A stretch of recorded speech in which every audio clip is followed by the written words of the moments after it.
Ça fait 12 ans qu'il est agent de sécurité, un métier difficile qui requiert certaines capacités physiques et mentales. Les agents de sécurité doivent souvent faire face à des individus agressifs, en état d'ébriété, sous l'influence de drogue ou impliqués dans les activités criminelles. Cette confrontation avec des personnes hostiles augmente considérablement le risque de violence physique. À cela s'ajoute le manque de considération de la part des clients, de la hiérarchie et voire même des collègues. En tout cas, c'est ce que Pierre-Charles Bolo a vécu durant toute cette décennie de service en tant qu'agent de sécurité. Et aujourd'hui, il a souhaité partager son expérience sur le plateau de Résilience. Alors Bolo, depuis combien de temps vous exercez en tant qu'agent de sécurité ? Alors maintenant, ça fait 12 ans. Donc j'ai commencé en 2012 et jusqu'à présent 2024, ça fait 12 ans que j'exerce dans le milieu de la sécurité. Comment vous êtes arrivé dans ce milieu-là ? Alors en fait, à l'époque, je cherchais du travail. Donc j'ai passé le diplôme, ça s'appelle le CQP, donc certificat de qualification professionnelle. Donc je l'ai eu du premier coup et c'est de là que j'ai été affecté sur différents sites, des magasins. D'abord j'ai commencé par l'aéroport et ça m'a pas trop plu. Donc après, ils m'ont rebalancé sur les magasins, les centres culturels. J'ai fait beaucoup de sites pendant ces 12 ans-là. Et voilà. Quels sont les sites les plus, ceux que vous avez préférés ? Alors, ceux que j'ai préférés, c'est le 104. C'est un centre culturel. Donc, c'était vraiment bien. C'est des gens qui viennent s'entraîner à danser, faire du théâtre. Et nous, on devait surveiller. En fait, c'est de la sûreté. En fait, on devait contrôler les sacs qui rentrent pas avec n'importe quoi, les couteaux, les bouteilles de verre, c'est interdit. Donc c'est de là que vraiment c'était super et j'ai adoré quoi. Alors vous travaillez en station, c'est-à-dire que vous travaillez debout. Exactement, toute la journée. Debout toute la journée, exactement. C'est difficile. C'est très difficile. Comment vous faites pour tenir toute la journée debout ? En fait, je suis un sportif. Donc en plus de ça, je suis jeune. Donc, y a pas de. Au début, c'est un peu difficile, mais après, on s'adapte. C'est pas compliqué parce qu'on a des pauses et puis voilà. C'est pas compliqué, mais vous tenez quand même debout pendant 12 heures, c'est ça ? Vous faites exactement, des journées de combien d'heures ? Des fois, c'est des vacations de 12 heures, des vacations de 10 heures. Mais après, au début, franchement, quand je venais de commencer dans ce milieu-là, ça m'avait choqué quand même. Rester debout, j'étais fatigué, vraiment, c'était chaud. Et puis après, au fur et à mesure, je me suis adapté. Et puis après, ça a été, quoi. Je me suis habitué et j'ai pu gérer ça. Voilà. Vous avez dit vacations de 12 heures. Vous faites des vacations de 12 heures, c'est-à-dire ? En fait, c'est les horaires. Ça veut dire, par exemple, moi, je commençais à 7 heures, je finis à 19 heures. Dans le centre culturel Le 104, c'était 7 heures, 19 heures. Voilà. Mais en fait, les gens étaient sympas, en fait. Les visiteurs, ils sont sympas. Donc, on passe un bon moment au travail et puis voilà. On s'occupe pas du reste et puis après la journée passe et puis voilà. Vous travaillez de 7h à 19h pendant combien de jours d'affilée ? Ah voilà, exactement. Donc c'est pendant 3 jours, maximum 4 jours. Donc c'est ça qui est bien dans ce milieu-là, c'est que quand on fait des grandes vacations, on travaille peut-être 3 jours, des fois 2 jours. Et après on a 4 jours de repos, 5 jours de repos. D'accord. Et on peut enchaîner avec un deuxième boulot dans la sécurité, mais c'est pas obligatoire. Mais si on veut compléter à la fin du mois, avoir un peu plus d'argent, on peut faire ça. Et vous le faites ça, vous ? Moi, je le faisais, oui, effectivement. Mais après, c'est un peu difficile, parce que quand on est debout toute la journée, il faut qu'on se repose, il faut qu'on passe un moment avec sa copine, sa famille et tout. Donc, c'est important les jours de repos, quoi. Il faut en profiter. Il faut pas non plus trop travailler. C'est épuisant. Ah oui, c'est très très épuisant physiquement. Mentalement aussi, ouais, c'est ça, exactement. Quel est votre secret pour tenir ? Ça fait 12 ans que vous faites ce métier-là. Voilà, c'est exceptionnel. C'est exceptionnel. Déjà, c'est pas que j'aime mon métier, mais on n'a pas le choix, donc. Ah bah si, on a toujours le choix dans la vie, dit-on. Oui, on a toujours le choix, mais bon, il faut que je réfléchisse bien un peu avant de. Pour l'instant, vous ne voyez pas. Voilà, je suis dans la sécurité, donc voilà. Mais je tenais à dire qu'il y a les mauvais côtés, parce que j'ai travaillé dans les magasins. Là, je vous ai parlé du 104, c'est un centre culturel dans Paris, voilà, c'est super bien. Mais les magasins, j'ai fait les magasins, et les magasins, c'est horrible. Ah ouais, pourquoi ? C'est un cauchemar.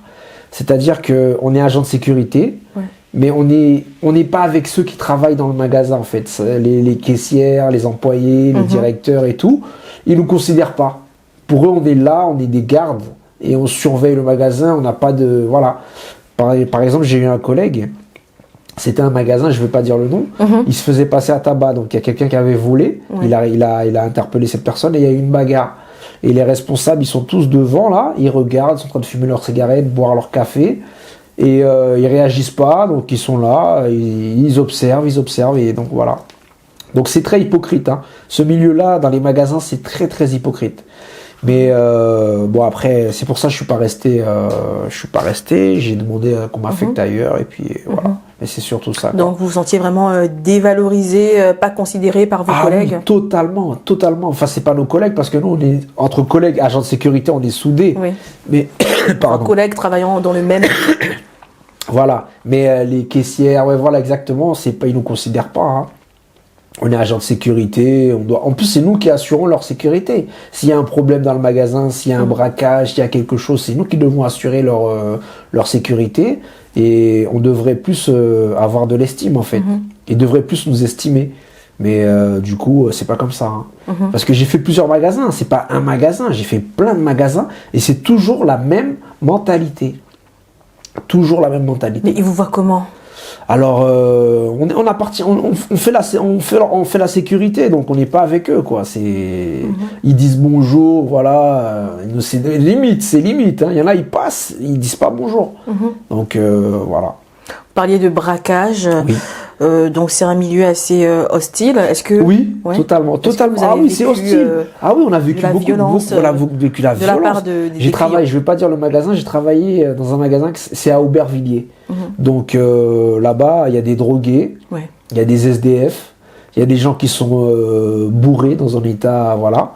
Et ils rentrent dans le magasin, on est obligé de faire attention, voilà, et des fois c'est le bordel.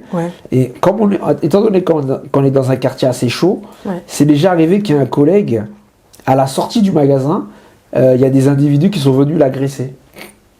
Donc c'était un peu délicat, la police est venue et tout, et c'est de là que vous avez vu l'envers du décor. La sécurité, il y a des bons boulots, mais il y a des endroits où c'est très chaud. Donc il y a des gens qui sont armés, couteaux, bombes lacrymogènes, donc on doit faire très très attention. Et comment vous gérez ce genre de personnes justement ? Alors bon, il y a le système de caméra, système de surveillance, on arrive à voir, repérer. Par exemple, si on dit attention à celui-là, tu fais attention, tu lui parles bien, tu ne cherches pas la bagarre, tu dis gentiment monsieur, veuillez circuler, veuillez ne pas rester dans le magasin si on voit qu'il est un peu bourré ou un peu voilà. Mais sinon on appelle la police. Mais en général la police ils viennent pas tout de suite, hein, parce qu'ils ont d'autres affaires, donc ils viennent peut-être une heure après ou voilà, donc c'est un peu délicat. On va marquer une pause pour suivre la pub et on revient après.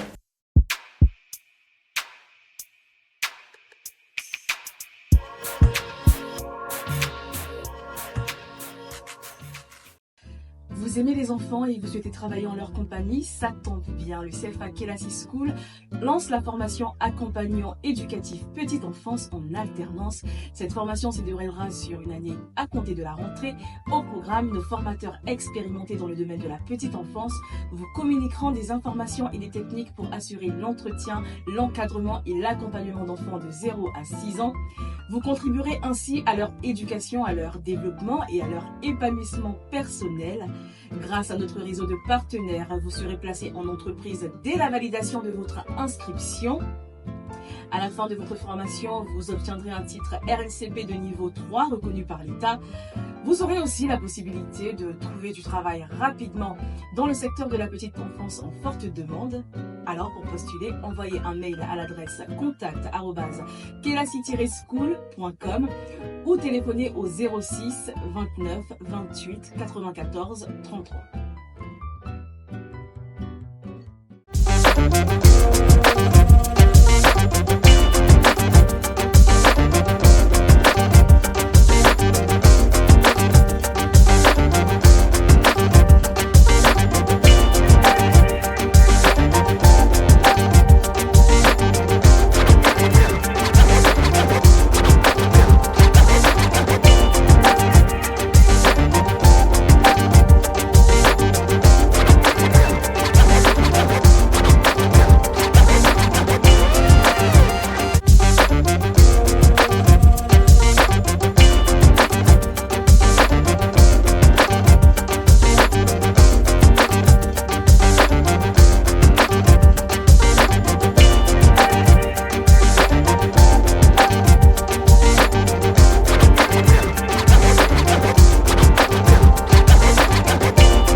Alors Bolo, l'agent de sécurité veille à la sécurité du site sur lequel il travaille, mais il a aussi l'obligation de prévenir des vols.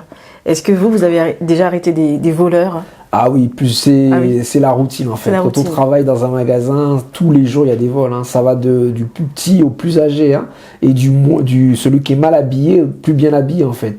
Vous voyez ce que je veux dire? Donc c'est pas l'habit ne fait pas le moine. Quoi. Donc... On a déjà arrêté tous les jours, on arrête des gens volent, mais le plus souvent c'est l'alcool en fait qui est le plus privilégié. Les gens volent, c'est l'alcool. Ouais. Donc on arrête, on a une caméra dans le rayon alcool et on essaye avec ça on essaye de gérer, et voilà. Donc ils sont difficiles à détecter, il n'y a pas de profil type. Voilà, il n'y a pas de profil ça peut être type. N'importe qui. Voilà, ça peut être n'importe qui. Mais souvent c'est quel genre de profil qu'on retrouve? Alors bon, la plupart du temps c'est les jeunes, hein, des jeunes qui viennent, voilà, ils arrivent en groupe.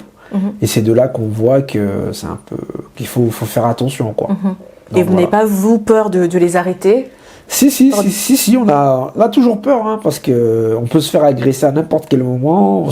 Des fois on se fait insulter, c'est pas moi, pourquoi ci, pourquoi ça. Donc c'est un peu voilà, il faut faire attention et puis voilà.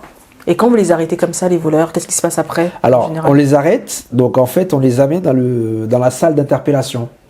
Et on leur demande de déposer ce qu'ils ont pris, et puis voilà. Après, ils déposent, et on lui dit il faut payer ce que vous avez volé en fait. D'accord. Si vous ne payez pas, on appelle la police. Et là, en général, ils ont peur. Donc là, s'ils n'ont pas d'argent, on prend la pièce d'identité, on note leur nom, prénom. Des fois, on leur fait la leçon de morale, on dit tu reviens plus. Et puis si on voit que la personne est un peu désagréable, et qu'elle revient souvent, elle fait toujours la même chose, là, on est obligé d'appeler la police. Et là, il y a un dépôt de plainte qui est fait, on porte plainte, et puis voilà. Donc tous les jours, c'est la même chose. Tous les jours, il y a des vols. Tous les jours, vous en arrêtez, et il n'y a jamais eu de représailles?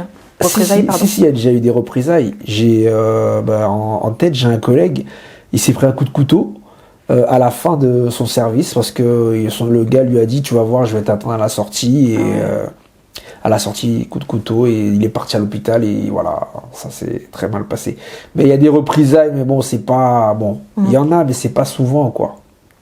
Voilà. D'accord. Et en tout cas, vous, de votre côté, pour l'instant, tout va bien. Oui. Vous n'avez été jamais victime de violence ou quoi que ce soit à cause de votre métier. Alors, est-ce que vous avez quand même vécu une situation difficile, vous, personnellement, dans ce métier, depuis que vous le faites? Alors, des situations difficiles, c'est toujours la routine en fait, c'est arrêter les voleurs, arrêter les gens, voilà. Des fois il y a même des personnes qui font des malaises, ça peut arriver. C'est nous qui prenons en charge la victime en fait, on lui fait les gestes de premier secours, et de là on appelle les pompiers. D'accord. Et, à part ça, il n'y a pas eu de problème quoi. Alors Bolo, dites-nous, malgré tous les inconvénients et tous les risques du métier d'agent de sécurité qu'on évoque, quelle est la posture professionnelle qu'un agent de sécurité doit avoir? Alors la posture, c'est qu'il faut être professionnel déjà. Il faut vraiment avoir une attitude. Il faut être bien il faut savoir parler. Il faut pas. On n'est pas dans un quartier. On n'est pas là pour s'amuser. Donc il faut avoir une posture parce que on est les yeux du magasin. Quand le client il rentre dans le magasin, c'est le vigile qui regarde. C'est l'agent de sécurité qui regarde. Et c'est de là qu'il dit si je vais voler ou pas. Si lui avec cet agent-là, on voit qu'il est un peu gentil, un peu, voilà. Donc il faut être ferme et il faut être professionnel, voilà. C'est ça. Ferme, faut être. Voilà, professionnel, ferme, et il faut être sérieux, donc voilà. Moi, je suis quand même épatée, hein, franchement, 12 ans dans ce métier-là, avec tous les risques encourus. Franchement, quel est votre secret? Je ne sais pas comment vous faites, quoi. Alors en fait, j'ai de la chance parce que moi, j'ai fait les magasins. Mais comme je vous avais dit, j'ai fait le ministère des Affaires étrangères et j'ai fait le 104, Centre culturel. Oui. Donc c'est différent en fait. Il y a des sites où c'est à l'aise. Il y a les hôpitaux. Il y a les agents de sécurité dans les hôpitaux. Il y a certaines enseignes où c'est calme, c'est sympa. Mais le pire, c'est les magasins. Ouais. Franchement, le pire, c'est les magasins. Que ce soit magasin alimentaire, magasin vestimentaire, le textile et tout, c'est chaud. Mais il y a plein de sites, il y a des parcs, il y a des agents de sécurité dans les parcs, parc Butte Chaumont, voilà, parc de la Villette, Cité des Sciences, musée aussi, j'ai fait le musée, j'ai travaillé dans un musée pendant 3 ans, ça s'est bien passé, et donc voilà. En tout cas, vous êtes un homme résilient, hein, on peut le dire. Tout à fait. Et pourquoi vous avez tenu à partager votre expérience dans cette émission ? Alors en fait, je suis cette émission, quand vous postez des vidéos, je suis, et je suis vraiment, c'est très très bien en fait. J'aime beaucoup, donc j'avais envie de témoigner pour parler quoi. Donc, voilà. Mais en tout cas, merci beaucoup Bolo d'être passé sur le plateau de Résilience. C'est la fin de cette émission. On se retrouve au prochain numéro.